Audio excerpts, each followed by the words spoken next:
মুমিনদেরকে বলা হয়েছে তোমরা কখনো হতাশ হবে না, কারণ তাকদীর লেখা হয়ে গেছে, হতাশার কোনো কারণ নাই। একটা প্রবণতা আমরা সমাজে দেখছি আত্মহত্যার। ইয়াং জেনারেশনকে আমরা নসিহত করব যে ভুলেও নিজের জীবনকে বিসর্জন দিতে যাবেন। আল্লাহ রাব্বুল আলামিন আপনাদেরকে সৃষ্টি করেছেন তার ইবাদত করার জন্য এবং তার জমিনে তার দিনটাকে প্রতিষ্ঠা করার জন্য। খেলায় খেলায় আপনার জীবনটা নষ্ট করবেন না, ঠিক আছে ভাই? আল্লাহ বোঝার তৌফিক দান করেন। তো কলম সৃষ্টি করার পরে কিয়ামত পর্যন্ত সব লেখা হয়ে গেছে। এখন আমাদের এই পৃথিবীতে তো মানুষ ছিল না, ছিল? এদিকে মনোযোগ দেন। এই পৃথিবীতে কি আগে মানুষ ছিল? এই পৃথিবীতে আগে কি ছিল তাহলে বলেন? হ্যাঁ, মাশাআল্লাহ। এই পৃথিবীতে আগে কি ছিল? এখন ওরা নাই? সবার সাথেই কিন্তু একটা করে আছে। কমপক্ষে কয়টা করে? সবার সাথে কমপক্ষে একটা করে। আর কোন কোন জায়গা আছে যেখানে জিনের বড় বড় আখড়া আছে। পৃথিবীতে যে জায়গাগুলো থেকে ইসলাম বিরোধী অপতৎপরতাগুলো চলে, ওখানে জিনের আখড়া বেশি। আর কথা বুঝতে পারছেন?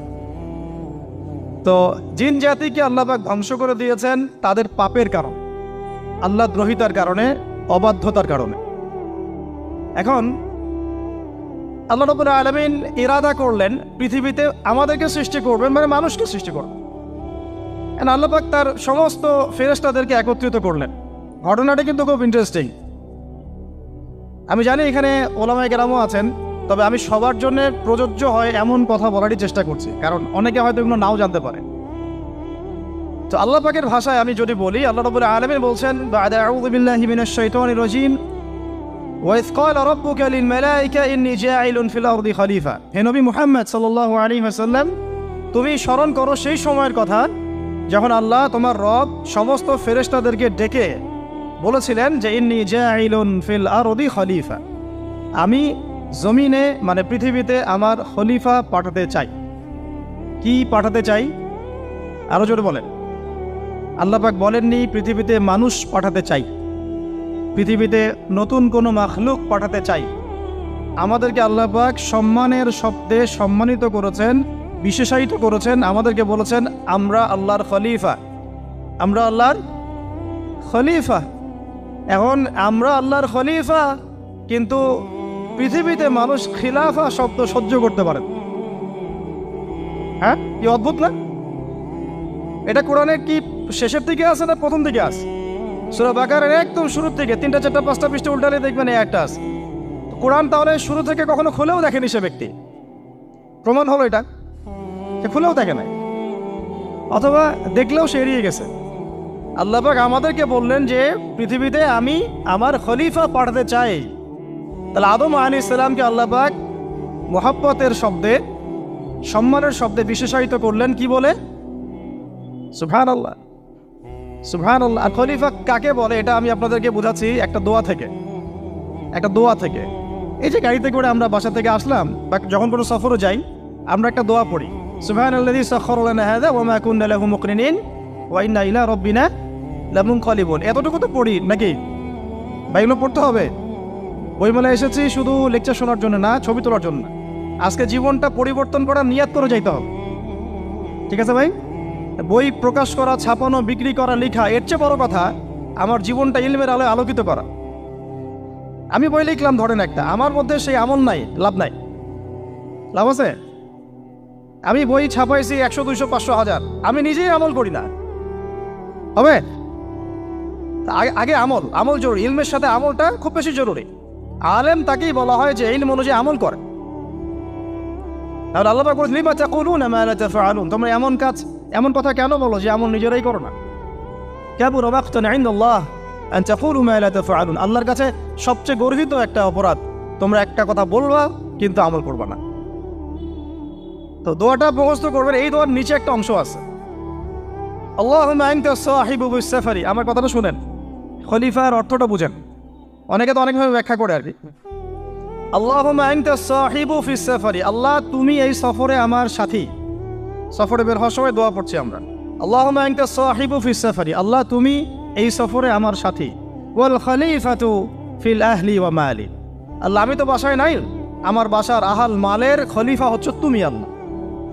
তাহলে খলিফা শব্দতে কি বুঝলেন? আল্লাহ আমার বাসার আহাল মালের খলিফা মানে কি? আমার স্থলাভিষিক্ত তুমি আল্লাহ, আমি ওখানে নাই বাসায়, আমি সফরে বের হয়ে গেছে, আমার স্ত্রী, আমার সন্তান, আমার মাল, আমার জান, এগুলোর দায়িত্ব তোমার, তুমি খলিফা। কত চমৎকার দোয়া। তাহলে পৃথিবীতে আমি আমার খলিফা পাঠাতে চাচ্ছি, তার অর্থ কি?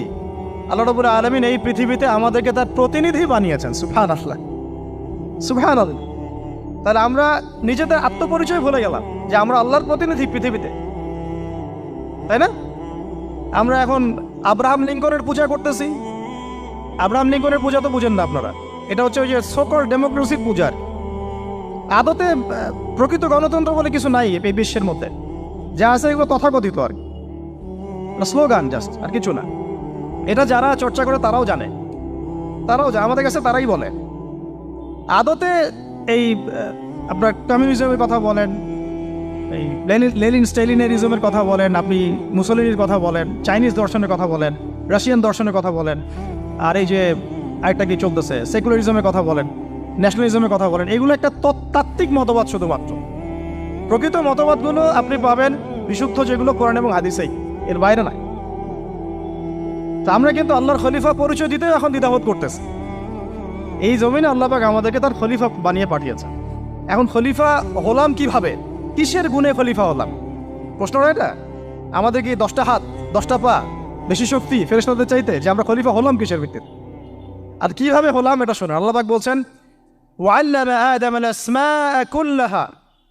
আল্লাহ বলছেন আমি আদমকে এই মহাবিশ্বের যত নাম আছে, নাউন্স, ইসম, সব শিক্ষা দিয়েছি। সুবহানাল্লাহ।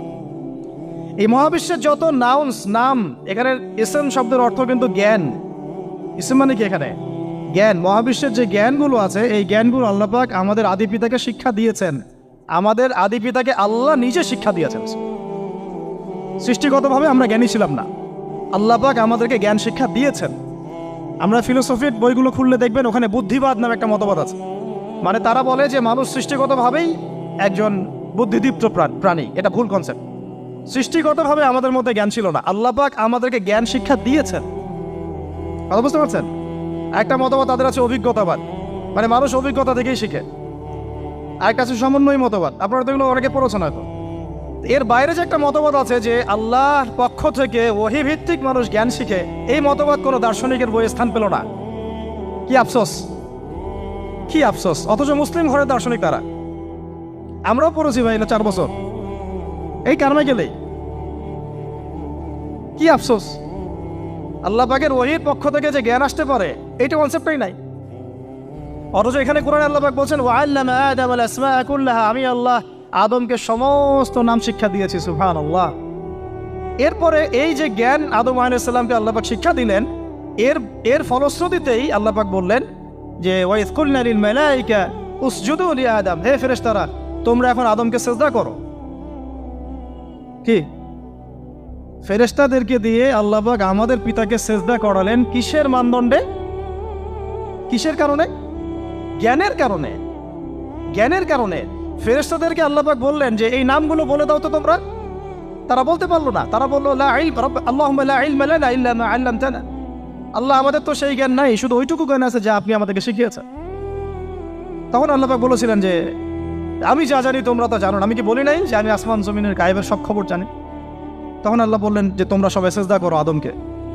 তাহলে আমাদের পিতাকে খলিফা করা হলো, জ্ঞান শেখানো হলো, আল্লাহ পাক নিজে শেখালেন, ফেরেশতার মণ্ডলীদের দিয়ে সিজদা পর্যন্ত করালেন। কিসের মানদণ্ডে? আরো আসতে বলেন, জ্ঞানের মানদণ্ডে। এখন যদি আমরা একটু প্রশ্ন ছুড়ে দেই নিজ নিজ বিবেকে, আমরা কি সেই ওহীর 10টা সূরাও শিখেছি? 10টা পারা কি পড়া হয়েছে কখনো? 10টা সূরারও কি অর্থ জানি? অনেকে তো 10টা আয়াতের অর্থ জানি না। আমরা কি সেই ওহীর 10টা হাদিস শিখেছি? তাহলে আমরা কোথায় সম্মান খুঁজতেছি? পশ্চিমাদের কাছে? বলেন। সত্যি সবচেয়ে আফসোস লাগে আমার একটা জিনিস, যে মুসলিমরা আমরা এখন আমাদের আত্মপরিচয় ভুলে যাচ্ছি, আর আল্লাহ পাক আমাদেরকে যেখানে সম্মান রেখেছে ওইখানে সম্মান না খুঁজে আমরা অন্যের দাসত্বের সম্মান খুঁজতেছি। আল্লাহ আমাদেরকে বোঝার তৌফিক দান করে। এটা অজ্ঞতার কারণে হচ্ছে। আমাদের কাজ তাদেরকে সচেতন করা বা তাদেরকে মেসেজ পৌঁছে দেয়া। আমরা উগ্র পন্থা অবলম্বন করব, আমরা হিকমার সাথে প্রজ্ঞার সাথে মানুষকে বোঝানোর চেষ্টা করব, এগুলো বোঝানোর অংশ। এখন আচ্ছা, আরেকটা কথা আপনাদেরকে বলি, একটা কথা আমি মাঝখানে মিস হয়ে গেছে। এই যে আল্লাহ পাক আমাদেরকে খলিফা করে পাঠিয়েছেন, খলিফার কাজ কি? প্রশ্ন না? আমাদের কাজ কি তাহলে? এই কাজটা আল্লাহ পাক আবার ব্যাখ্যা করেছেন সূরা সদের মধ্যে। কোন সূরায়? সূরা সদ। সদ নামে একটা সূরা আছে, সূরা ইয়াসিনের আগে পড়ে পাবেন। তো এখানে আল্লাহ পাক আরো একজন নবীকে তার খলিফা বলেছেন। সেই নবীর নাম দাউদ আলাইহিস সালাম। কি নাম? আর দাউদ আলাইহিস সালাম কিন্তু এই জেরুজালেম থেকে, যেখানে এখন ওই জায়নিস্টরা বোম্বিং করে আর কি, নিরীহ মুসলিমদেরকে হত্যা করে বিগত 70 বছর থেকে, ওই জেরুজালেম থেকে কিন্তু দাউদ আলাইহিস সালাম বিশ্ব শাসন করেছিলেন। তার পরবর্তীতে তার সন্তান সুলাইমান আলাইহিস সালামও কিন্তু ওখান থেকে বিশ্ব শাসন করেছিলেন। আর এখনকার বনু ইসরাইল দাবিদার এই জায়নিস্টরা, তারাও কিন্তু ওই ফিকিরই করছে, ওখান থেকে তারা বিশ্ব শাসন করতে চায় এবং তারা মনে করে তাদের একজন মাসিহ আসবে, সেই মাসিহ আসলে তারা বিশ্ব শাসন করবে। আমরা সেই মাসিহের নাম জানি মাসিহুদ দাজ্জাল। কি নাম? এই দাজ্জালকে ওরা ওদের সত্য মাসিহ মনে করে, আমরা জানি হচ্ছে মিথ্যা ভণ্ড প্রতারক মাসিহ, অথচ ওরা মনে করে এটা হচ্ছে সত্য মাসিহ। এই জায়গায় তারা ধোঁকা খাচ্ছে। অথচ সত্য মাসিহ হচ্ছেন ঈসা আলাইহিস সালাম, যিনি আবার শেষ জামানায় আসবেন এবং তার হাতেই এই মাসিহুদ দাজ্জাল মারা যাবে এবং তারপরে পুরো বিশ্বে আবার ওই খিলাফা কায়েম হবে। ওই যে খলিফা, ওটা সারা বিশ্বে কায়েম হবে। এই টাউন হলও বাদ যাবে না ইনশাআল্লাহ। এটা মানুষ মানতে চাচ্ছে না, কিন্তু মানুষ না মানলে কি? আল্লাহ পাকের নকশায় সব আঁকা আছে কখন কি হবে। কে কে কল্পনা করেছিল যে আজকে আপনারা বসে এখানে দিনের আলোচনা করবেন? কল্পনা করা যায় তো? যে শব্দগুলো আপনারা বলছেন এগুলো বললেই তো নাই গায়েব, এখন বলছেন। কেউ কি কল্পনা করেছিল যে হঠাৎ করে এমন একটা সময় চলে আসতে পারে? কেউ কিন্তু কল্পনা করেনি, আল্লাহ পাকের নকশায় ছিল। এখানে আমাদের একটা আফসোসের কথা, এখানে মাস্টার মাইন্ড আল্লাহ রাব্বুল আলামিন। প্রকৃত মাস্টার মাইন্ড কে? আমরা ক্রেডিট নেওয়ার প্রতিযোগিতায় ব্যস্ত হয়ে আছি এখন, কার কত ক্রেডিট নেওয়া যায়। এখানে একক ক্রেডিট পাওয়ার যোগ্য কেউ না, সমস্ত ক্রেডিট কার? আল্লাহ রাব্বুল আলামিন। এটা আল্লাহর সাথে গাদ্দারি করতে যায় না, তাহলে ভুলে যান।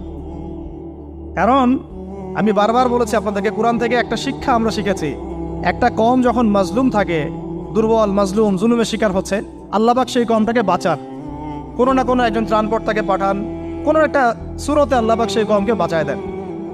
আবার যদি এই নিয়ামতটা পাওয়ার পরে ওই কম আবার এই জুলুম শুরু করে, আবার আল্লাহ দ্রোহিতা শুরু করে, আল্লাহ পাক তার চেয়ে বড় জালেম চাপাই দিন। কথা বুঝতে পারছেন? আল্লাহর সাথে গাদ্দারি করতে চাই না, আল্লাহ পাক আমাদেরকে বোঝার তৌফিক দান করেন। এখন খলিফার কাজটা কোথায় পাবেন? কোন সূরায় ভাই বলেন? সূরা সদে আল্লাহ পাক দাউদ আলাইহিস সালামকে খলিফা সম্বোধন করে বলছেন, ইয়া দাউদ। কি চমৎকার আহ্বান! ইয়া দাউদ, হে দাউদ, ইন্না জাআলনাকা খলিফাতান ফিল আরদ। দেখো, আমি আল্লাহ তোমাকে পৃথিবীতে খলিফা করেছি। কি করেছি? খলিফা করেছে। তোমার কাজ কি শোনো। ফাহকুম বাইনান নাসি বিল হক। বোঝার চেষ্টা করেন একজন খলিফার কাজ কি। খলিফা মানে আল্লাহর প্রতিনিধি, জমিনে যে দায়িত্বশীল, অন্য মানুষের উপরে যে দায়িত্বশীল, তার কাজ ফাহকুম বাইনান নাসি বিল হক, মানুষের মাঝে ন্যায় বিচার প্রতিষ্ঠা করবে, এটা তোমার কাজ। তাহলে এখন যারা আমরা এই জায়গায় আছি বা ভবিষ্যতে আসব, আরও কাল আগাতে থাকবে, সময় আগাতে থাকবে, নতুন নতুন নেতৃত্ব আসবে, সবার ফাংশন একটাই, ফাহকুম বাইনান নাসি বিল হক। আমাদের কাজ হবে মানুষের মাঝখানে কি করা? ন্যায় বিচার, বিচার ফয়সালার ক্ষেত্রে ইনসাফ করা, ন্যায় বিচার করা। তো ন্যায় বিচার তো এখন জাদুঘরে আছে নাকি? হ্যাঁ, কোনো কোনো ক্ষেত্রে আমরা চাই না যে ন্যায় বিচার জাদুঘরে যাক, আমরা চাই আবারও ন্যায় এবং সাম্যের সমাজ প্রতিষ্ঠা। ইনশাআল্লাহ এরপর থেকে আমরা কোনো অন্যায় সহ্য করব না। ইনশাআল্লাহ এরপর থেকে আমরা কোনো জল্লাদতন্ত্র কায়েম করতে দিব না। আমাদের যা আছে তাই নিয়ে প্রতিবাদ হবে ইনশাআল্লাহ। কারণ এখনকার প্রজন্ম প্রতিবাদের ভাষা বুঝে। এখন যদি আপনারা আবার সেই প্রাচীন জুলুমের তন্ত্রে মন্ত্রে ফিরে যান, তাহলে আল্লাহর গজব চলে আসবে, বড় গজব। তো খলিফার কাজ কি ভাই? কি কাজ বললাম বলেন? মানুষের মাঝখানে ন্যায় বিচার প্রতিষ্ঠা করা। আচ্ছা, আরো আছে, আয়াত শেষ হয় নাই।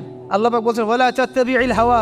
আর ন্যায় বিচার করতে গিয়ে নিজের দাসত্ব মানে প্রবৃত্তির অনুসরণ করো না। ন্যায় বিচার করতে গিয়ে নিজের প্রবৃত্তির অনুসরণ করো না, মন গড়া বিধানের অনুসরণ করো না। আমার মামা, আমার চাচা, আমার খালু পার করে দিও না। প্রবৃত্তির অনুসরণ মানে কি? মন যাচাই তাই করো না। ন্যায় বিচার করতে গিয়ে আল্লাহ পাকের বিধান মেনে চলো। আর সূরা মাইদাতে আল্লাহ পাক বলেছেন আয়াত নাম্বার 44, 45, 47-এ, ওয়ামান লাম ইয়াহকুম বিমা আনজালাল্লাহ ফাউলাইকা হুমুল কাফিরুন। যারা আল্লাহ পাকের হুকুম অনুযায়ী বিচার ফয়সালা করে না তারা কাফির। 45-এ গিয়ে আল্লাহ বলছেন ওয়ামান লাম ইয়াহকুম বিমা আনজালাল্লাহ ফাউলাইকা হুমুল ফাসিকুন। যারা আল্লাহ পাকের বিধান অনুযায়ী বিচার ফয়সালা করে না এরা ফাসিক, পাপাচারী। 47 নম্বর আয়াতে গিয়ে আবার বলছেন ওয়ামান লাম ইয়াহকুম বিমা আনজালাল্লাহ ফাউলাইকা হুমুজ জালিমুন। যারা আল্লাহর হুকুম বিধান অনুযায়ী বিচার ফয়সালা করে না এরা জালেম। তো কাফেরও বলেছেন আল্লাহ, ফাসিকও বলেছেন, জালেমও বলেছেন। তাহলে বিচার ফয়সালা করার ক্ষেত্রে আল্লাহ পাকের বিধানকে সর্বোচ্চ অগ্রাধিকার দিতে হবে। নিজের প্রবৃত্তির অনুসরণ করা যাবে না। যদি করে তাহলে কি হবে? ইউদিল্লাকা আন সাবিলিল্লাহ, তাহলে এটা তোমাকে আল্লাহর রাস্তা থেকে সরায় নিয়ে যাবে। এর ফলে কি হবে? জেনে রাখো, ইন্নাল্লাযীনা ইউদিল্লুনা আন সাবিলিল্লাহ লাহুম আযাবুন শাদীদ বিমা নাসু ইয়াউমাল হিসাব। এটা পড়ে দেয়, নিশ্চয়ই যারা আল্লাহ পাকের সরল পথ থেকে বিচ্যুত হয়ে গেছে তাদের জন্যে কাল কিয়ামতের মাঠে আছে আযাবুন শাদীদ। আযাবুন শাদীদ মানে কঠিন কঠিন যন্ত্রণাদায়ক শাস্তি, এই কারণে যে তারা কিয়ামতের দিনটাকে ভুলে গিয়েছে। শাদীদ এর অর্থটা কি এটা বোঝার জন্য আপনাকে সূরা হাদীদ পড়তে হবে। কোন সূরা? আসলে কোরআনের আয়াতগুলো হচ্ছে আকাশের তারার মতো। তারা দেখবেন আকাশের, তারা দেখাও সুন্নত। ইসলাম তো রসকসহীন ধর্ম না রে ভাই, সবকিছুই আছে এখানে। আসলে আমরা জানি না বলে আমরা মনে করি যে এখানে কোনো বিনোদনই নাই, তাই না? এই গান বাজনা না করলে কি হয়? মন শান্তি হয়? এরকম একটা ভাব। যদি আপনি কোরআনের ভিতর ঢুকে যান, আপনার হৃদয়ে এমন নূর আসবে, এমন তৃপ্তি আসবে যে ওগুলো আপনার শুনতে ইচ্ছা করবে না। আপনি কান বন্ধ করে ফেলবেন, নিজেই বলতেই হবে না। এখন কিছু নতুন ইসলামিস্ট আসছে, তারা এগুলোকে ইসলামের অন্তর্ভুক্ত বলে মনে করার দাবি করতেছে যে এগুলো তো নিষেধ নাই, এগুলো তো নিষেধ করা হয় নাই। কতটুকু জানেন ইসলাম সম্পর্কে আপনি? না জেনে কেন কথা বলেন? নবী সাল্লাল্লাহু আলাইহি ওয়াসাল্লাম রাস্তা দিয়ে হাঁটছেন, ওই সময় তো অনেক পূজা অর্চনা ইত্যাদি হতো মক্কায়। তো এখানে ঢাকঢোলের শব্দ আসছে। নবী সাল্লাল্লাহু আলাইহি ওয়াসাল্লাম নিজের 2 আঙ্গুল কানের মধ্যে ঢুকিয়ে দিলেন, দিয়ে পাশে একজন সাহাবী তাকে জিজ্ঞাসা করছেন হাঁটতে হাঁটতে হাঁটতে হাঁটতে, তুমি কি এখন আওয়াজ শুনতে পাচ্ছ? সাহাবী বলেন, না ইয়া রাসূলুল্লাহ, এখন আওয়াজ শুনতে পাচ্ছি না। তখন তিনি কান বের করলেন। এটা নবীর সুন্নত। আর আমরা নবীর সুন্নতকে উল্টাই দিচ্ছি কিভাবে দেখেন, আমাদের কানেই এখন ইয়ারফোন। উনি যেটা শুনে কান বন্ধ করতেন ওইটা আমরা কানে ঢুকায় রাখছি একবার। আল্লাহ আমাদেরকে বোঝার তৌফিক দান করেন। দেখেন, আমরা তো সবাই পাপী। আমার মনে হয় না আমরা কেউ নবী সাল্লাল্লাহু আলাইহি ওয়াসাল্লামের সুপারিশ ছাড়া পার পাবো, এমনটা মনে হয় না আমার। সবাই পাপী, আপনি আমি আমরা সবাই। তো যে নবীর সুপারিশ আমরা প্রত্যাশা করছি, সেই নবীর সুন্নতকে যদি এইভাবে অবজ্ঞা করতে থাকি তাহলে কি সুপারিশ পাবো ভাই? কি মনে হয় আপনাদের? অ্যাটলিস্ট সুন্নতকে তো সম্মান করতে হবে নাকি?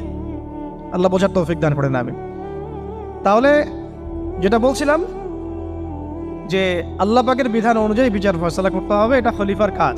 ন্যায় বিচার করতে হবে মানুষের মাঝখানে, এবং নিজের প্রবৃত্তির অনুসরণ করা যাবে না, তাহলে আল্লাহর পথ থেকে দূরে সরাই দেবে। এখানেই বললাম শাদীদ বুঝতে গেলে আপনাকে কোন সূরা পড়তে হবে? সূরা হাদীদ। আকাশের তারার কথা কেন বললাম? যে আকাশের তারাগুলো যদি মেলাতে পারেন দেখবেন বিভিন্ন শেপ তৈরি হয়। প্রত্যেকটা তারার অবস্থানের গাণিতিক একটা ব্যাখ্যা আছে। যারা অ্যাস্ট্রোনমি নিয়ে পড়াশোনা করেন তারা জানেন, এগুলো সবাই জানবেন না। প্রত্যেকটা তারাকে আল্লাহ পাক এত সূক্ষ্মভাবে স্থাপন করেছেন যে যদি সামান্য একটু ডানে বামে এগুলো সরে যায়, মহাবিশ্বের এই স্থিতিশীলতা নষ্ট হয়ে যাবে। এবং এটার কসমও আল্লাহ পাক কোরআনে করেছেন সূরা ওয়াকিয়ার মধ্যে। কোন সূরা? সূরা ওয়াকিয়াতে আল্লাহ পাক বলেছেন, ফালা উকসিমু বিমাওয়াকিইন নুজুম। আমি তারার অবস্থান স্থলের স্থিতির কসম করে বলছি। আল্লাহ পাক এর কসম করেছেন। কত গুরুত্বপূর্ণ জিনিস, ঠিক আছে? তো পরেরগুলো বললাম না। সূরা হাদীদ কেন পড়বেন? সূরা হাদীদ আল্লাহ পাক বলেছেন যে ওয়ানজালনাল হাদীদা ফীহি বাসুন শাদীদ। এই যে শাদীদ বুঝাতে গিয়ে হাদীদে আসছে। আল্লাহ পাক বলছেন যে আমি আল্লাহ পৃথিবীতে আসমান থেকে লোহা নাজিল করেছি। অবাক করার বিষয় না? লোহার খনি খুঁজতেছেন আপনারা মাটির নিচে, তাই না? আল্লাহ পাক বলছেন আমি লোহা নাজিল করেছি, আনজালনা, ঠিক যেমন ইন্না আনজালনাহু ফি লাইলাতুল কদর, আমি লাইলাতুল কদরে কোরআন নাজিল করেছি, আসমান থেকে নাজিল হয়েছে, তাই না? এরকমই ওয়ানজালনাল হাদিদা, আমি হাদিদ লোহা নাজিল করেছি, ফিহি বাসুন শাদীদ, যে লোহার মধ্যে আছে কঠিন শক্তি আছে। আয়রন যে অণু পরমাণুগুলো, এগুলোর শক্তি সবচেয়ে বেশি না? কেমিস্ট্রিতে আপনারা পড়েছেন। তাহলে এখন আল্লাহ পাক বলছেন কিয়ামতের দিন তাদের জন্য আযাবুন শাদীদ, যারা আল্লাহ পাকের খলিফার দায়িত্ব পালন করবে না, যারা খলিফার দায়িত্ব পেয়েও ন্যায় বিচার করবে না, ইনসাফ করবে না, প্রবৃত্তির অনুসরণ করবে, ঠিক আছে, আল্লাহর পথ থেকে বিচ্যুত হয়ে যাবে, তাদের জন্য কিয়ামতের মাঠে এই শাস্তি আছে। তাহলে আমরা কি খলিফা শব্দ বুঝতে পারলাম? আমাদের পিতা যে খলিফা, এটা কি বুঝতে পারলাম? তাহলে এখন বলেন তো, প্রত্যেক নবী কি আল্লাহর খলিফা ছিলেন না? ছিলেন কি না? প্রত্যেক নবী কি আল্লাহর বিধান দিয়ে বিচার ফয়সালা করেন নাই? মানুষের মাঝখানে ইনসাফ করেন নাই? ন্যায় বিচার প্রতিষ্ঠা করেন নাই? এরপরে সাহাবায়ে কেরামের যুগে তারা কি ন্যায় বিচার প্রতিষ্ঠা করেন নাই?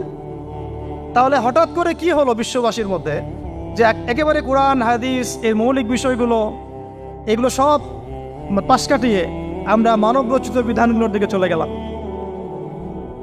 রহস্যজনক না বিষয়টা?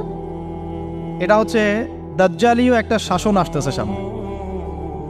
দাজ্জাল নিজেকে খোদা বলে দাবি করবে এবং সে সমস্ত মানব জাতিকে বোঝাবে যে সেই খোদা, নাউযুবিল্লাহ।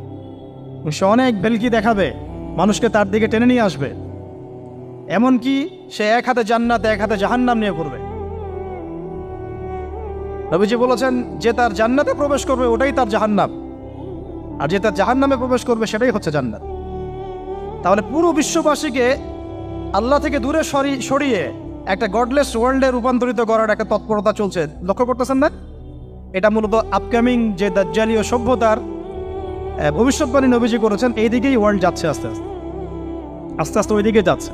তবে নবীজি এটাও বলেছেন সাল্লাল্লাহু আলাইহি ওয়াসাল্লাম যে আমার উম্মতের মধ্যে একটা তয়ফা, একটা দল, কিছু মানুষ সবসময় হকের উপর অটল থাকবে ইনশাআল্লাহ, কিন্তু তাদের সংখ্যা হবে খুব কম। এখন আমাকে আপনারাই বলেন যে ওই হকের উপর অটল থাকতে হলে আমার সেই জ্ঞান লাগবে কি লাগবে না? বলেন। যেই জ্ঞান আমাদের পিতাকে শেখানো হয়েছে, দেখবেন প্রত্যেকটা মানুষের মধ্যে কিছু প্রতিভা আছে, সৃজনশীলতা আছে, আছে না? একটা বুদ্ধিদীপ্ত একটা তাড়না মানুষের ভিতরে কাজ করে। এটা কোত্থেকে আসছে জানেন? আমাদের পিতার ডিএনএ থেকে আসছে। আমাদের পিতার ডিএনএ থেকে, আমরা কিন্তু সবাই তার সন্তান। এরপরে পৃথিবীতে মানুষ পাপাচারে যখন লিপ্ত হলো প্রচন্ড রকম, তখন নূহ আলাইহিস সালামকে আল্লাহ পাক পাঠান এবং তিনি প্রায় 950 বছর দাওয়াতের কাজ করলেন, 40টা বা 80টা পরিবার ইসলাম কবুল করল। তখন আল্লাহ পাক এই মুমিনদেরকে বাদ দিয়ে সবাইকে গারদ করে দিলেন, ধ্বংস করে দিলেন। মানে আমরা যারা পৃথিবীতে এখন বেঁচে আছি, যে আপনি আমি, আপনাদের নাম আমি জানি না, আমরা যারা বেঁচে আছি, আমরা কিন্তু কোনো না কোনোভাবে ওই 40 বা 80 পরিবারের সন্তান। আমরা আত্মীয়, কিন্তু আমরা সবাই কিন্তু আত্মীয়, জানেন? 40টা বা 80টা পরিবার বাদ দিয়ে বাকি সব মানুষকে আল্লাহ পাক ধ্বংস করে দিয়েছিলেন নূহ আলাইহিস সালামের মহাপ্লাবনে। ঘটনা জানেন না?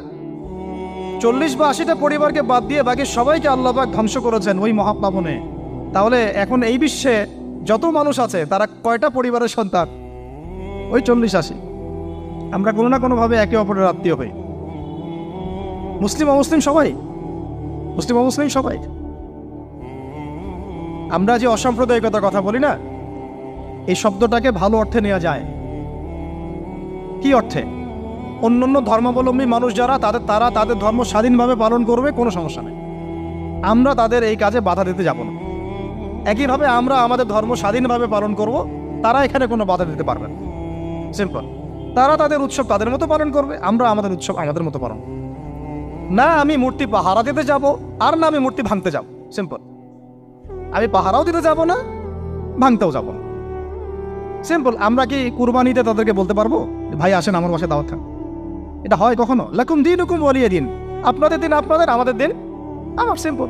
এই অর্থে ঠিক আছে, কিন্তু সব ধর্ম মিলে যে নতুন ধর্ম বানানোর চেষ্টা করা হচ্ছে বাংলাদেশে, এটা ঠিক নাই। এটা শুভঙ্করের ফাঁকি। সব ধর্ম মিলে নতুন ধর্ম করার কোনো সুযোগ নাই। আমরা সবাই এক পরিবারের সন্তান। এখন আমাকে বলেন, নূহ আলাইহিস সালামের একটা ছেলে ছিল, নাম জানেন? কি নাম বলেন? কে? না, মাশাআল্লাহ। কয় ছেলে ছিল তার? হ্যাঁ না, মূলত চারজন সন্তান থেকে বড় বড় চারটা গোত্র সৃষ্টি হয়েছে। শাম এক সন্তানের নাম কি? এটাকে কেন্দ্র করে এই যে সিরিয়ান কন্টিনেন্টে, পুরো প্যালেস্টাইন, সিরিয়ান, অ্যারাবিয়ান কন্টিনেন্টে যত মানুষ তার বংশধর। ঠিক আছে? হাম একটা সন্তানের নাম হাম। এখান থেকে আফ্রিকার যে কালো কালো মানুষগুলো সব তাদের বংশধর। একটা হচ্ছে ইয়াফাস, ইউরোপিয়ান যারা সাদা চামড়া সব এদের বংশধর। আরেকটা যে কেনান। এই ছেলেটা কি বলেছিল? বাবা ডাকছে নৌকায় আসো তাড়াতাড়ি, নৌকায় আসো তাড়াতাড়ি, না হলে আজকে আল্লাহ পাক আযাব দিয়ে ধ্বংস করে দিবে। সে নবীর সন্তান হওয়ার পরেও আল্লাহ প্রদত্ত ওহীর জ্ঞানকে মূল্যায়ন না করার কারণে ধ্বংস হয়ে গেল। আর ওই 40টা বা 80টা পরিবার নাজাত পেল কিভাবে? আল্লাহর পক্ষ থেকে নাজিলকৃত ওহীর জ্ঞানকে প্রাধান্য দিয়ে আনুগত্য করে। তাহলে কোন জ্ঞানকে আমরা প্রাধান্য দিব ভাই? আমি বলছি না যে আমরা দুনিয়াবী জ্ঞানগুলোকে শিখবো না, ওই প্রসঙ্গে আমি একটু পরে আসছি যে আমরা শিখবো এবং কিভাবে শিখবো, কতটুকু শিখবো। আগে এই অংশটুকু শেষ করি। ঠিক একইভাবে আপনারা কি আদ জাতির নাম জানেন? আদ, সামুদ। ওই যে সৌদি আরব এখন যেখানে লাইন বানাচ্ছে, লাইন প্রজেক্ট, ওই আল-ওলা বলে, আল-ওলা লাইন প্রজেক্ট বানাচ্ছে, দেখবেন অনলাইনে। ওই জায়গা দিয়ে নবী সাল্লাল্লাহু আলাইহি ওয়াসাল্লাম তাবুক যুদ্ধের সময় গিয়েছিলেন। যাওয়ার সময় তিনি বলেছিলেন, তোমরা মাথা নিচু করে কান্নাকাটি করতে করতে এখান থেকে অতিক্রম করো। সাহাবীরা মাথার উপর কাপড় দিয়ে কান্নাকাটি করতে করতে জায়গাটা পার করেছেন, কারণ ওই জায়গায় সামুদ জাতি ছিল যাদেরকে ধ্বংস করা হয়েছে। ওটা হচ্ছে এখন পর্যটন স্পট। সুবহানাল্লাহ। তো আদ এবং সামুদ জাতিকে আল্লাহ পাক ধ্বংস করলেন, কিন্তু তাদেরকে করেন নাই যারা ওহীর জ্ঞানকে প্রাধান্য দিয়েছেন। ইব্রাহিম আলাইহিস সালাম কোন জ্ঞানের বদৌলতে আল্লাহকে চিনলেন?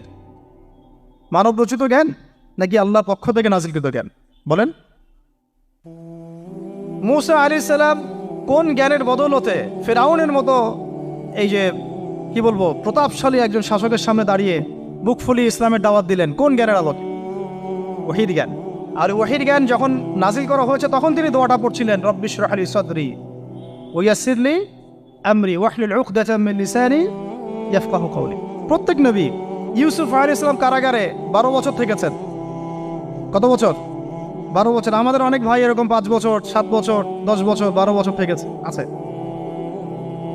এমনও মানুষ আছে, এখন বলা যায় তাই বলি, যে ওই যে একটা শব্দ শুনেছেন আয়না ঘর, ওখানে দীর্ঘদিন ছিল, তারপরে নাই, কোথায় গেছে আল্লাহই ভালো জানে। ইউসুফ আলাইহিস সালামও এরকম কারাগারে ছিলেন। কত বছর? 12 বছর। কিন্তু আল্লাহ পাক তাকে এমন একটা জ্ঞান শিক্ষা দিয়েছিলেন, তিনি স্বপ্নের ব্যাখ্যা বলতে পারতেন, যে কোনো স্বপ্নের। রাজা স্বপ্ন দেখলেন যে 7টা গাভী, জীর্ণ শীর্ণ গাভী, মোটা তাজা গাভীকে খেয়ে ফেলছে, স্বপ্নের ব্যাখ্যা কেউ দিতে পারে না। কিন্তু ওই জেলখানায় 2জন ছাড়া পাওয়া মানুষ, ছাড়া পাইছে 2জন আর কি, 2জনের মধ্যে একজন বেঁচে আছে, একজন নাই। মানে 2জন বসে বসে ইউসুফ আলাইহিস সালামকে বলছিলেন যে আমরা একটা স্বপ্ন দেখলাম যে আমার মাথায় রুটি আছে, পাখি এসে রুটি খেয়ে ফেলছে। আর আমি স্বপ্ন দেখলাম যে আমি শরাব পান করাচ্ছি, ব্যাখ্যা কি ইউসুফ? তোমাকে সত্যবাদী বলে জানি। ইউসুফ আলাইহিস সালাম বললেন, তোমার মাথায় রুটি যেটা খেয়ে নিচ্ছে তার মানে তোমাকে শুলদণ্ড দেওয়া হবে, আর তুমি যে পানি পান করাচ্ছ তার মানে তুমি নাজাত পাবে, ছাড়া পাবে। হলেও তাই। আর যে নাজাত পাবে তাকে ইউসুফ আলাইহিস সালাম বলে দিলেন যে তুমি রাজদরবারে গিয়ে আমার কথা বলো, আমার কথা আলোচনা করো। তো সে ভুলে গিয়েছিল। পরে যখন এই স্বপ্নটা দেখলো বাদশা, তখন বাদশা সবাইকে ডাকলো, ডেকে বললো যে এই গাভীর স্বপ্নের ব্যাখ্যা কি। তখন এই ব্যক্তির মনে পড়ছে, আর ইউসুফ তো ব্যাখ্যা দিতে পারে। সে গিয়ে ইউসুফ আলাইহিস সালামকে ডেকে নিয়ে আসতেছে যে এই রাজা স্বপ্ন দেখছে, ব্যাখ্যা কি। স্বপ্ন কিন্তু আপনার কাছে শুনে একটা স্বাভাবিক মনে হচ্ছে, আরে গাভীর আবার স্বপ্নের কি ব্যাখ্যা। তখন ইউসুফ আলাইহিস সালাম ব্যাখ্যা দিলেন যে 7 বছর ফসল ফলবে আপনাদের এলাকায়, তারপরের 7 বছর হবে দুর্ভিক্ষের সময়। কিসের সাথে কিসের ব্যাখ্যা? এই জ্ঞান কে শিখালেন তাকে? এই ইন্টারপ্রিটেশনের জ্ঞান কে শিখালেন? তাহলে জ্ঞানের মূল উৎস কে? আমার কথা বলার উদ্দেশ্য কি বুঝতে পারছেন? যত জ্ঞান তার মূল উৎস কে? স্বপ্ন একটা জ্ঞান, যদি সেটা সত্য হয়। আর জেনে রাখবেন, কিয়ামতের আগে আগে মুমিনদের স্বপ্ন বেশি বেশি সত্য হবে। ঠিক আছে? মূসা আলাইহিস সালামকেও সেই আল্লাহই জ্ঞান শিক্ষা দিলেন। ঈসা আলাইহিস সালাম এই কুষ্ঠরোগীর গায়ে হাত বুলালে ভালো হয়ে যায়। হ্যাঁ, অন্ধ ব্যক্তির মানে চোখে হাত বোলালে ভালো হয়ে যায়। এমনকি মৃত ব্যক্তিকে তিনি বলছেন কুম বিইজনিল্লাহ, আল্লাহর হুকুমে দাঁড়িয়ে যাও, দাঁড়িয়ে গেল। এই জ্ঞান কে দিয়েছেন তাকে? দাউদ এবং সুলাইমান আলাইহিস সালাম এই যে পশু পাখির ভাষা বুঝেন, সুলাইমান আলাইহিস সালাম পিঁপড়ার ভাষাও বুঝেন। আপনাদের সায়েন্স কি পিঁপড়ার ভাষা বুঝে? হ্যাঁ, আমরা তো এখন সায়েন্সকে সবকিছুর মানদণ্ড মনে করি, তাই না? সায়েন্স যদি বলে হ্যাঁ তাহলে হ্যাঁ, না বললে না। মানে এমন একটা ভাব, দেখেন সায়েন্সকে আমরা ইলাহ বানাইছি, ইলাহ, উপাস্য। সায়েন্স যদি বলে যে পৃথিবী থেকে অমুক অমুক কোটি কোটি আলোকবর্ষ দূরে একটা গ্রহের সন্ধান পাওয়া গেছে, নাম দিল ধরেন যে আলফা এক্স ওয়াই জেড কিছু একটা, ওখানে হুড়পড়ি আছে, হ্যাঁ ওখানে দুধের সাগর আছে, মধুর সাগর আছে, তো মানুষ তখন বিশ্বাস করা শুরু করবে হ্যাঁ হ্যাঁ তাই তো, তাই থাকতেই পারে। নাসা বলেছে না হয়ে পারে, নাসা মন্তব্য করেছে না হয়ে পারে। ওরকম যদি বলে অনেক দূরে একটা আগুনের একটা বিশাল ইয়া পাওয়া গেছে, গ্রহ পাওয়া গেছে, ওখানে আযাব দেওয়া হয়, শাস্তি দেওয়া হয়, ওখানে অন্য মাখলুক আছে, ওদের ভাষায় এলিয়েন আর কি, মানুষ বিশ্বাস করে। এটা আল্লাহ পাক কোরআনে বলছেন যে সুলাইমান আলাইহিস সালাম পিঁপড়ার ভাষাও বুঝতেন, ওই কথা বিশ্বাস করতে চাচ্ছে না। সুলাইমান আলাইহিস সালাম বাতাসে ফ্লাই করতে পারতেন, এটা বুঝতে পারতেছে না, বিশ্বাস করে না। তাহলে ওই প্রযুক্তি না থাকলে এয়ারক্রাফট কিভাবে আবিষ্কার করলেন? যে প্রযুক্তিগুলো পৃথিবীতে চলে গেছে ইতিমধ্যে, ওগুলো ভবিষ্যতেও আসতে পারে। যেমন একটা প্রযুক্তির কথা বলি, সুলাইমান আলাইহিস সালাম বসে আছেন, একজনকে বললেন না সাবার রানী বিলকিসের সিংহাসন কে নিয়ে আসতে পারবে?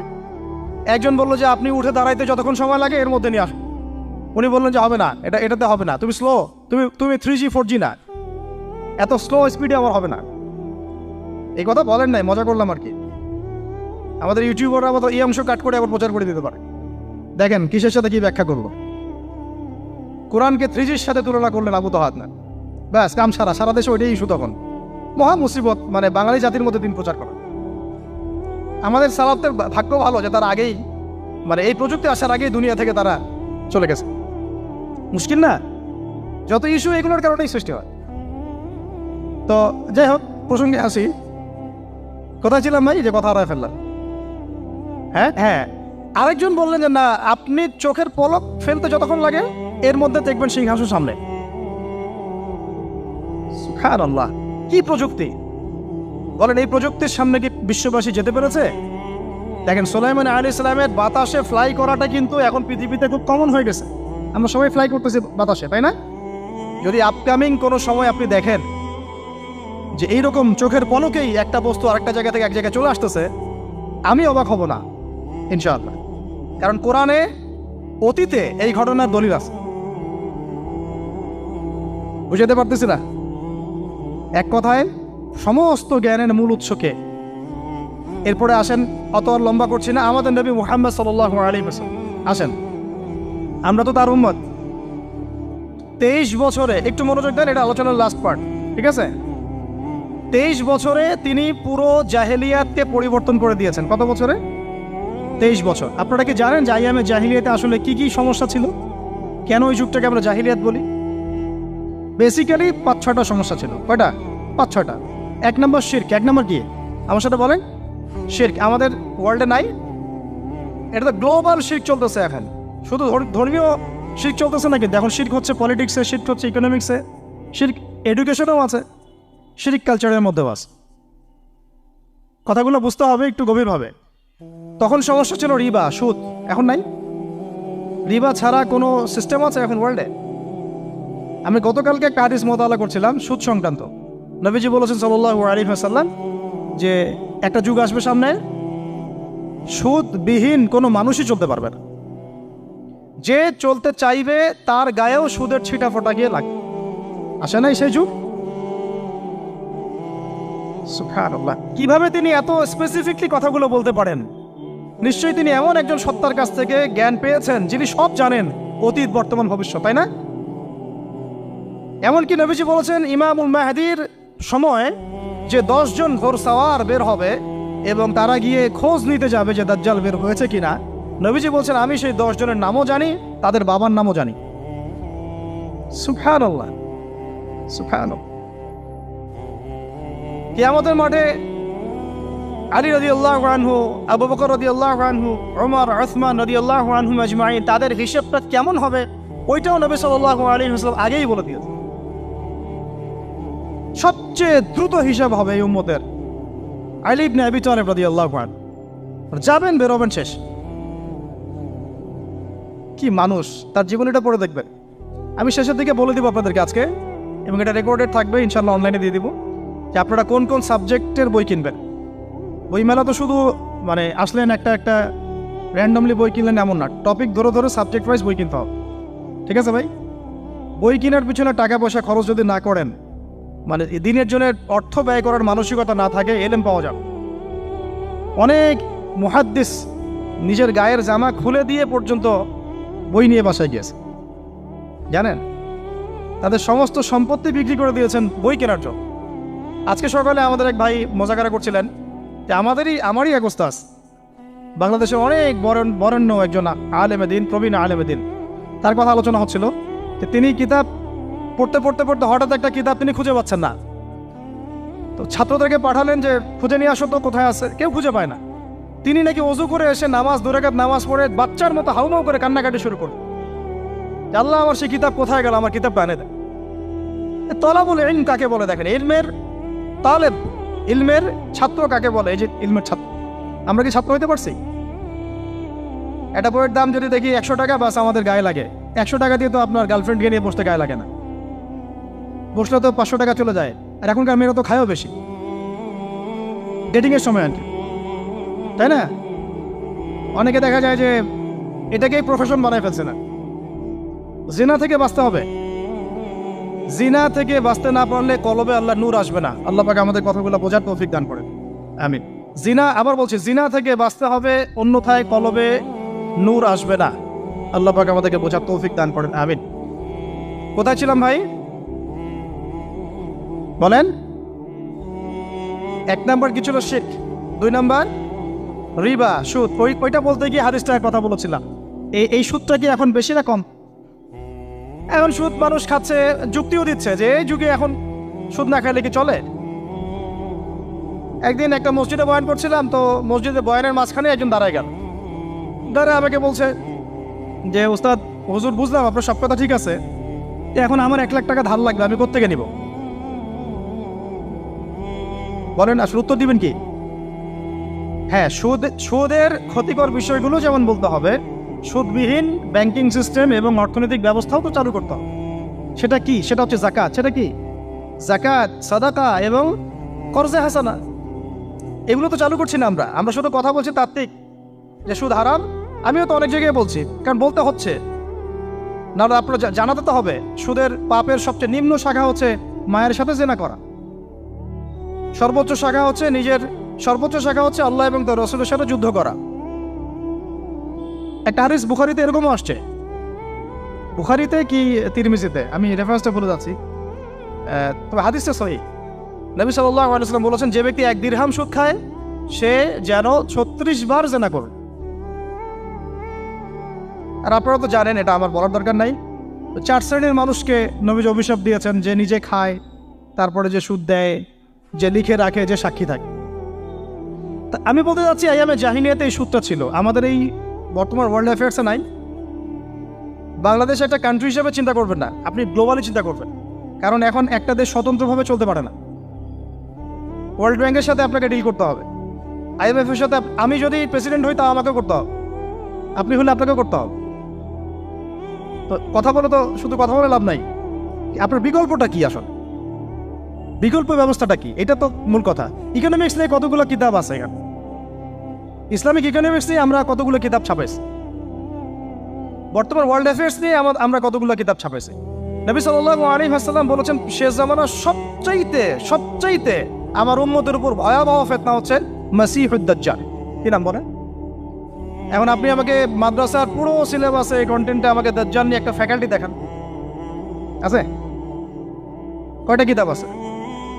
সবচেয়ে ভয়াবহ ফিতনা নবীর মুখে, নিজের মুখে বল, সবচেয়ে ভয়াবহ, এর চেয়ে ভয়াবহ কোনো ফিতনা আসে নাই, আসবেও না। তো এখন আপনি আমাকে বলেন যে এই ফিতনা সংক্রান্ত কতগুলো কিতাব আপনার কাছে আছে বাসায়, বলেন।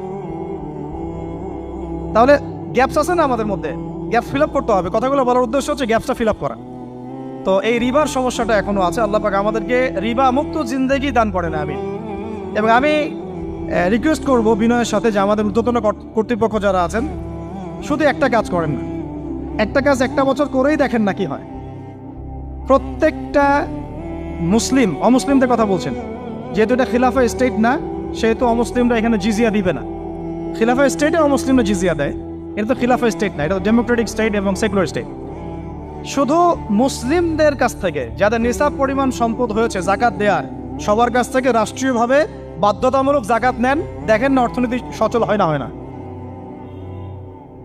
একটা বছর নিয়ে দেখেন না কি হয়। কেউ এই উদ্যোগ গ্রহণ করতে পারতেছে না। কেন হচ্ছে না আমরা বুঝতে পারতেছি না। কর্জে হাসানার এনজিও চালু করা যায়। আমরা অনেক সংগঠন করছি, সোশ্যাল, অরাজনৈতিক ইত্যাদি রাজনৈতিক। আমরা ইকোনমিক এনজিও খুব একটা করতে পারছি, কিন্তু এই জায়গাগুলো দখল করে ফেলছে। দেখেন কারা কারা, নাম বলতে যাচ্ছি না। এবং যারা যারা দখল করছে তারা কিন্তু এখন রাষ্ট্রের অনেক বড় বড় জায়গা হস্তক্ষেপ করতেছে। ইভেন ট্রান্সজেন্ডারের মতো ইস্যু কিন্তু তারা ঢুকাই দিচ্ছে। ঢুকায় না? উত্তরবঙ্গ জুড়ে, পুরো উত্তরবঙ্গ ঘুরে আসেন, দেখেন কাদের তৎপরতা বেশি।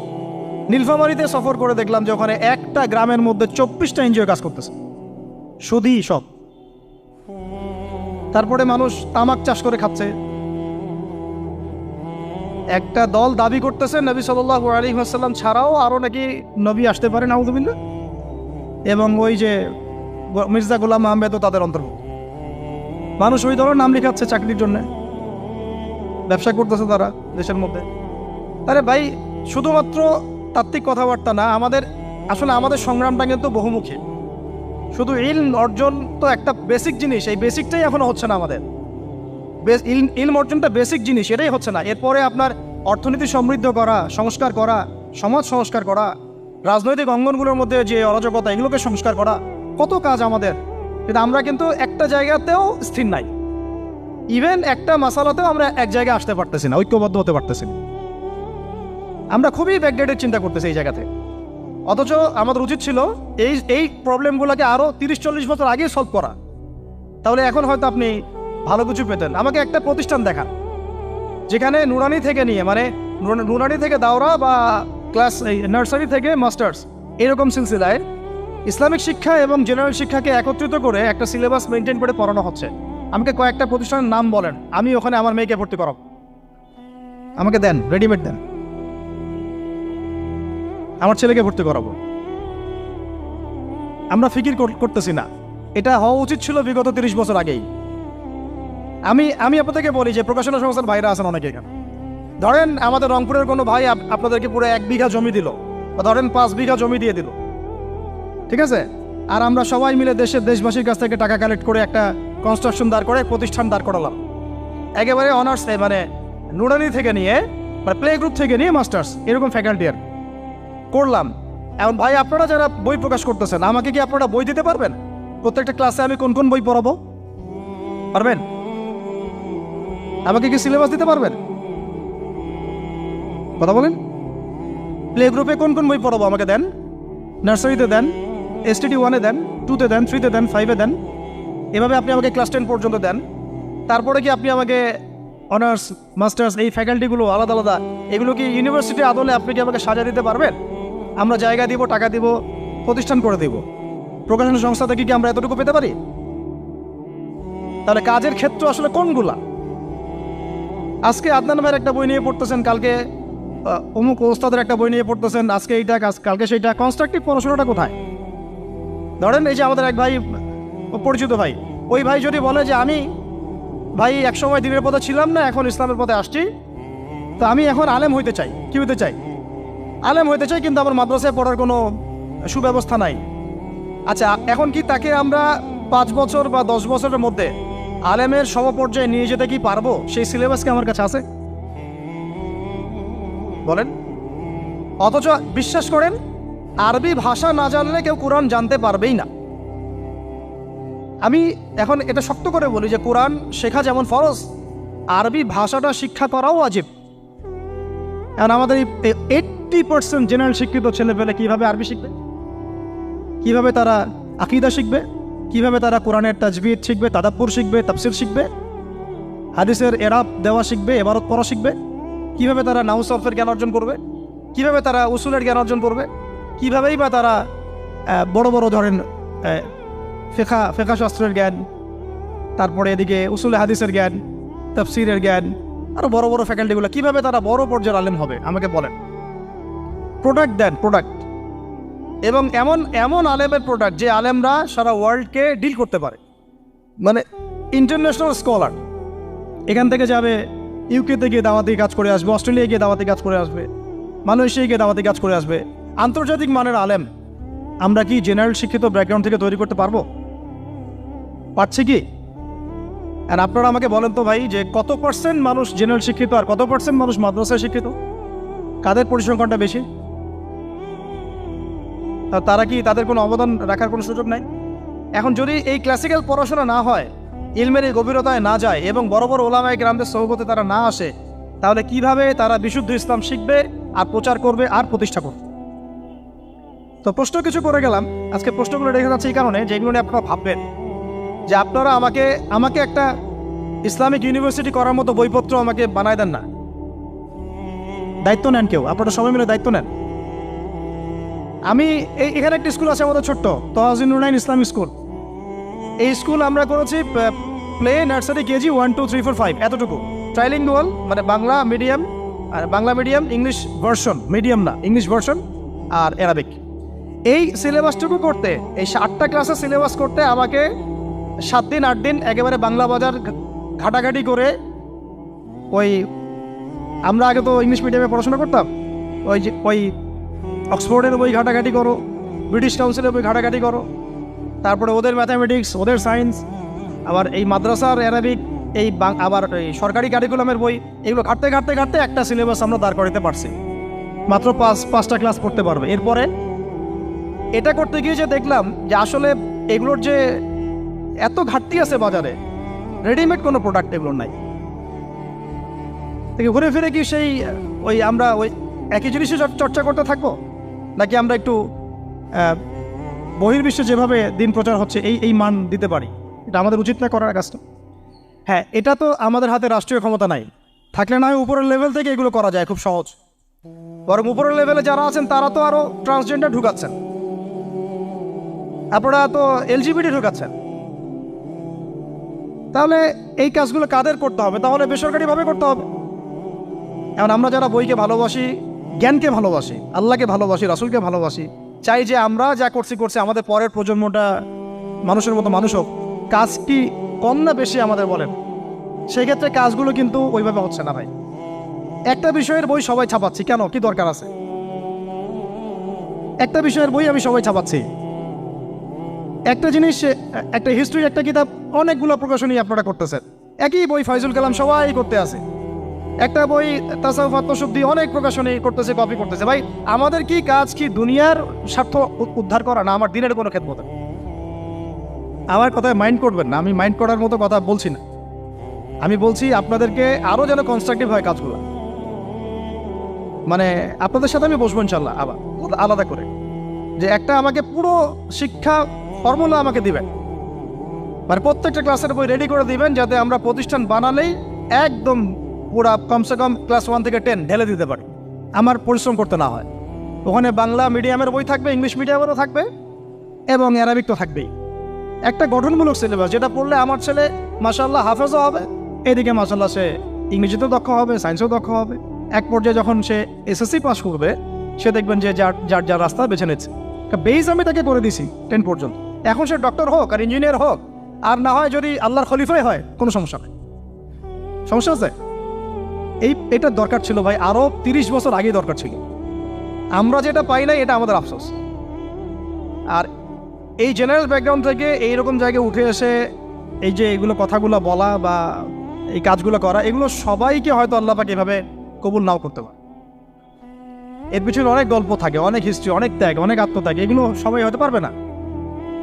কিছু মানুষ বের হয়ে আসছে, ডক্টর জাকির নাইক তো সবাই হতে পারে নাই, পারছে? তো এই জিনিসগুলো আমাদের বুঝতে হবে যে আমভাবে সবাই সব কিছু করতে পারবে না। আমাদের একটা একাডেমিক ফর্মুলা দরকার, যেখানে আমরা পড়বো, আমরা আলেম হয়ে বের হবো। পারা যাবে তো ইনশাআল্লাহ? আচ্ছা, অনেক গভীরে চলে গেছি, আপনাদেরকে মানে অনেক বেশি বিরক্ত করে ফেলতেছি আর কি। কথাগুলো বলার খুব মন চাচ্ছিল, তো বলে ফেললাম। আর আমরা চাচ্ছি কথাগুলো সবার কাছে পৌঁছাক, যাতে করে অন্তত বিভাগীয় শহরগুলা, অন্তত ঢাকা, রংপুর, রাজশাহী, মানে বড় বড় শহর আমাদের চট্টগ্রাম, কক্সবাজার ইত্যাদি ইত্যাদি বড় বড় শহরগুলোতে যদি একটা করে এরকম একটা করে প্রতিষ্ঠান থাকে, যেখানে আপনি পুরো জেনারেল শিক্ষা এবং ইসলামী শিক্ষা দুটোকে সমন্বয় করে এবং এই মানে দ্বিমুখী শিক্ষার মেরুকরণটাকে দূর করে একটা কনস্ট্রাকটিভ সিলেবাস দিতে পারেন, দেখবেন আজকে না হোক, আজকে থেকে 10 থেকে 15 বছর পরে আমাদের ছেলে মেয়েদের একটা প্রজন্ম আসবে, দেখবেন ইনশাআল্লাহ ওরা আমাদের চেয়ে অনেক ডিনামাইট হবে। এই যে আজকে অনেকগুলো আয়াত বললাম, অনেকে হয়তো জানেন না বা পড়েন নাই, ওরা ক বলতেই বুঝে ফেলবে কোন সূরায় আছে। হবে না? সম্ভব। আর যদি না করতে পারি তাহলে ঘুরে ফিরে ওই একই অবস্থা। ওইটা দিয়ে হবে না ভাই। এই মানে ইসলাম বিষয়টা কি, এটা এমন না যে কিছু অংশ নিলাম কিছু অংশ নিব না, এটা এমন না। নিলে ভাই নেওয়ার মতো নেওয়া লাগে। উদখুলু ফিস-সিলমি কাফা, একেবারে পরিপূর্ণরূপে দিনে প্রবেশ করে সিরিয়াসলি নেন। চান্স তো একটাই। আল্লাহ পাক আমাদের কথাগুলো বোঝার তৌফিক দান করুন। আর আমাদের সন্তানদের সাথে তো আমরা এটা হতে দিতে পারি না। আমরা না হয় অনেক সময় নষ্ট করে ফেলছি। আমরা এই টাউন হলে বসে চা খাইছি, আড্ডা মারছি একসঙ্গে, স্কুলে পড়ার সময়, কলেজে পড়ার সময়। এবং এখানে কি হয় না হয় আমি খুব ভালো করে জানি। এবং আমারও সময় এমন কিছু হতো না যেটা এখন হোমোসেক্সুয়ালিটি, এখন এখানে হোমোসেক্সুয়ালিটি হয়।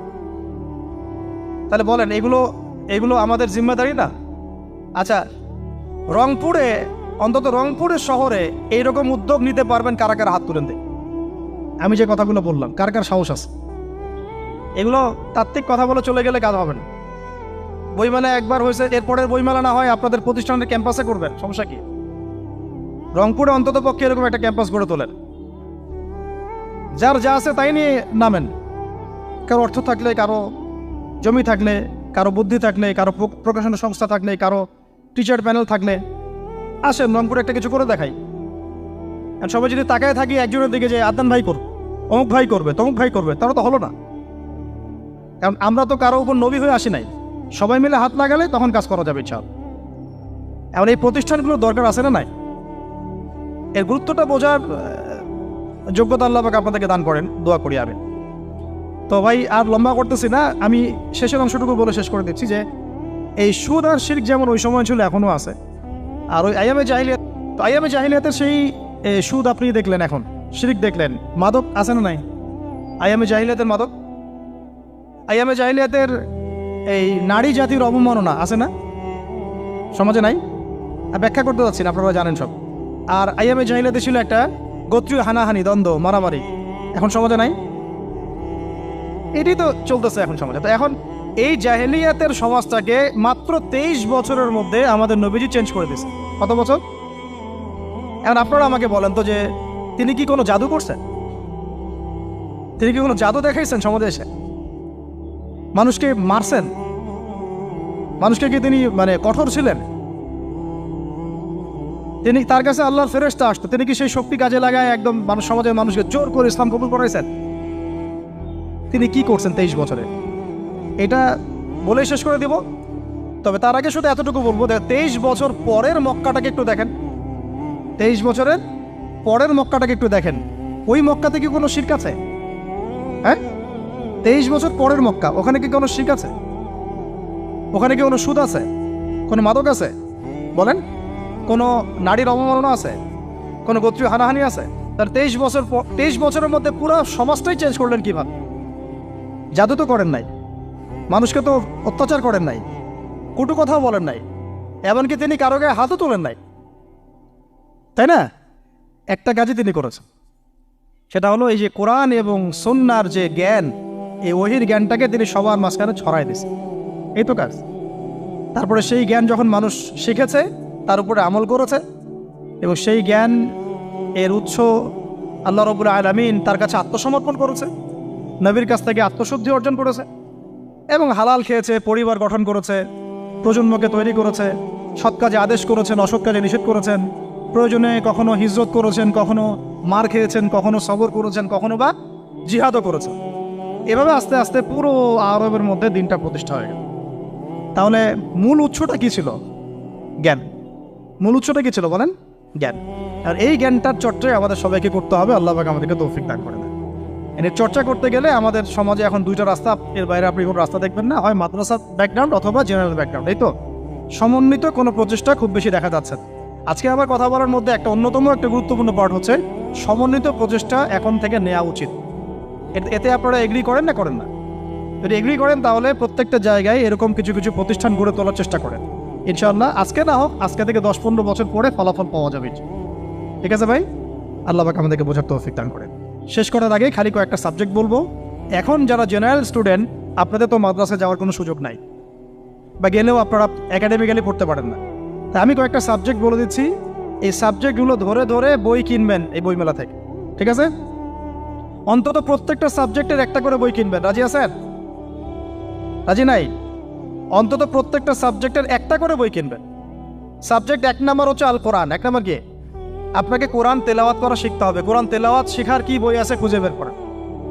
আর এটা একা শিখতে পারবেন না, এটা নিয়ে গিয়ে কোনো ওস্তাদের কাছে বসে পড়তে হবে। এটা খুব খেয়াল রাখবেন আপনারা, একা একা বই পড়ে কখনো আলেম হয়ে যাওয়া যাবে না, বরং তখন বিভ্রান্ত হওয়ার সুযোগ বেশি থাকে। বই থাকবে, এটা আপনার গাইডেন্স, কিন্তু আপনার একজন মুরব্বী আলেম লাগবে। যে কোনো কাজ মুরব্বীদের সাথে মশওয়ারা না করে করলেই সমস্যা। কারণ আমরা তো দিন সম্পর্কে তেমন কিছু জানিই না রে ভাই। সমুদ্রে ডুব দিলে বুঝবেন যে গভীরতা কত বেশি। এখন আমরা ডুবই দেই নাই, এই জন্য মনে হয় যে আমি সবই জানি। ঠিক আছে? ডুব না দিলে আমার কাছে মনে হয় যে আমি তো সবই জানি। ডুব দিলে বুঝবেন যে আপনি কিছুই জানেন না, আমি কিছুই জানি না। 1 নাম্বার সাবজেক্ট ভাই কোরআনের তেলাওয়াত শিখতে হবে। রাজি আছেন তো ইনশাল্লাহ? তাহলে এই বইগুলো কিনেন। 2 নাম্বার হচ্ছে এই কোরআনের মানে ব্যাকরণ শেখার বইগুলো কিনবেন। কোরআনের ব্যাকরণ শেখার আরবি ভাষা সাহিত্যের বই কিছু কিনবেন। এই বইগুলো আপনাকে ওস্তাদদের কাছে গিয়ে পড়তে হবে। ঠিক আছে? এরপরে কিনবেন কোরআনের কিছু তাফসির, সহজ। মনে করেন একটা তাফসির নেন সহজ। কেউ মারিফুল কোরআন কিনেছেন, হয়তো কেউ সহজে অনুবাদ হয়েছে জালালাইন একটা কিনেছেন, কেউ হয়তো তাওজিহুল কোরআন কিনেছেন। একটা তাফসির বাসায় রাখেন অন্তত। ঠিক আছে? এটা হলো 3টা। 4 নাম্বার হচ্ছে হাদিসের অন্তত একটা বই কিনেন আজকে। হাদিসের সহজ কিতাব কিনবেন। অনেকে দেখা যায় যে ভাই একেবারে হেদায়েত পেয়ে সহিহ বুখারী নিয়ে বসে যান। একেবারেই গলত কাজ আপনাদের, একেবারেই গলত কাজ। সহিহ বুখারী পড়তে গেলে 12 বছর সময় লাগে মানুষ। ওই লেভেলে যাইতে একটা মানুষের 12 বছর সময় লাগে। ওটা সবার প্রথমে ওটা খুললে তো আপনি হাদিস বুঝবেনই না। মনে হবে যে হাদিস কোরআনের সাথে সাংঘর্ষিক, এরকম মনে হবে। সহজ থেকে 1 লাফে কি আমরা ক্লাস 10-এ যাই? আগে তো ক্লাস 1-এ ভর্তি হয়েছেন, তাহলে হাদিসের শাস্ত্রে আসছেন, আগে বুখারী ধরতে গেলেন কেন? সবার আগে আপনি মৌলিক কিছু হাদিসে আরবাইন কিনেন, ফয়জুল কালাম কিনেন। আস্তে আস্তে আপনি বুলুগুল মারামে যান, রিয়াদুস সালিহিনে যান, মিশকাতে যান। আস্তে আস্তে আপনি তিরমিজি নাসাই করতে করতে সহিহ বুখারীতে যাবেন, সমস্যা নাই। ঠিক আছে? হাদিস আরেকটা বললাম, কটা হলো? 4টা-5টা। হ্যাঁ, আগে বল কি? কোরআন, আরবি ভাষা সাহিত্য, তারপরে তাফসীর আর হাদিস। 4টা বলেছে। 5 নাম্বার হচ্ছে সিরাত। 5 নাম্বার কি? নবীর জীবনী যে পড়ে নাই সে নবীকে চিনে না। নবীর জীবনী না পড়লে না কোরআন বুঝতে পারবে না আর হাদিস বুঝতে পারবে। তো নবীর জীবনের অন্তত একটা বই কিনে যান এখান থেকে, অন্তত একটা। 60টা কি 70টা নবীর জীবনী আছে এই বইমেলাগুলোতে, খুলে দেখেন। আমার কাছে সবগুলোই আছে। এই চট্টগ্রামে ভাইরা যখন ছিলেন লালখানে কয়দিন আগে, আমি ভাইদের কাছ থেকে বই কিনেছি, নিজে কিনেছি প্রায় 70,000 টাকা একদিনেই। আর ওনারা আমাকে হাদিয়া দিয়েছেন মনে হয় আরো 30,000 টাকার হবে। তো এক পুরো বই ব্যাগ গাড়ি ভর্তি। তো প্রায় 60, আমি গুনে দেখলাম যে প্রায় 50 থেকে 60টা সিরাতের কিতাব আছে বাজারে। একটা তো কিনেন, অন্তত একটা সিরাতের কিতাব তো অন্তত কিনেন। তারপরে ইসলামের ইতিহাসের বই কিনেন। 6 নম্বর ইসলামের ইতিহাসের বই কিনেন। 7 নম্বর ইতিহাস না জানলে কিন্তু আমরা শেকড় চিনতে পারবো না। 7 নম্বর হচ্ছে এই 4 খলিফার জীবনী, সাহাবীদের জীবনী, তাবেঈদের জীবনী, ইমামদের জীবনী, এগুলো কিনেন। 8 নম্বর হচ্ছে ইসলামী অর্থনীতির কিছু বই কিনেন, ইসলামী অর্থনীতির। 9 নম্বর হচ্ছে এই ইসলামিক জিওপলিটিক্সের কিছু বই কিনেন। এই বইগুলো কিছুটা কম, আমি এটা ভাইদেরকে বলবো যে এগুলো ছাপানোর চেষ্টা করেন বেশি বেশি। আর 10 নম্বর হচ্ছে ইসলামী ফিকহের যে মাসলা মাসাইলগুলো জানার জন্য কিছু বই আছে, এইগুলো। এই 10টা সাবজেক্টের বই একটা একটা করে কিনে বাসায় চলে। আর একটা নসিহত করবো, বরেণ্য আলেমদের বই পড়বেন। মানে আমি একটা বই ধরেন কালকে বের করে ফেললাম, ভাই আবু তো আদনান ভাই লিখছে বলেই যে আপনাকে ওটা কিনতে হবে জরুরি না, এটা জরুরি না। সবার আগে আপনি বড় বরেণ্য আলেমদের বইগুলো আগে পড়বেন। তারপরে আপনার একটা মেজাজ এমনি তৈরি হয়ে যাবে যে কোনটা হক আর কোনটা বাতিল এটা আপনি নিজেই বুঝতে পারবেন তখন।